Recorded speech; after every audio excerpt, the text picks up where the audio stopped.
La penlong ya kejingile kai football ka baningkong jong group F ka Lympung Indian Oil Durand Cup ka bashispa lai pulai ha Jawaharlal Nehru Stadium hanong ba Shillong. Menteri rang ba ka jella u Conrad ke sangma ula play yak ni ka Lympung ha ringkat ka jingadon lang ki sembut Menteri rang ba ka jella u ba Preston Tinsong bat u ba snew bhalang dhar. Menteri Ketenat Sports and Youth Affairs ba Shakliar Wardri bat kiwe. Hagani ka sngi lawan banyak shimbenta lang daw Air Marshal u SP Dharkar u Vice Chairman Durand Cup Organizing Committee u Major General Rajesh A Moghe kato kani ki he shipai bar ki he sarkar kajingya khun hagani ka sngi kalong hapreng ka Shillong lajong persha ya ka Tribhuwan Army Football Club TAFC hakaba ka Shillong lajong kalala ban penlim ya ka TAFC da Shiko Lanot bat penlong ya ka ban bat ya ka kerdan ka bahakli nakabenta jong kate ka group.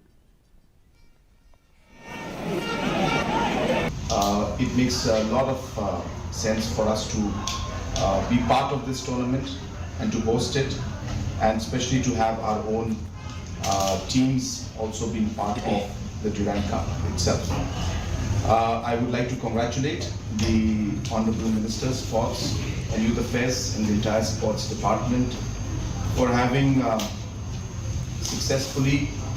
completed this particular stadium, which is now hosting the tournament. As you can see that this is at the international standard, and a lot of work has gone into making this stadium what it is today. And I also would like to congratulate him and the team for the successful opening ceremony that we're having today. UMLA kamaukan raw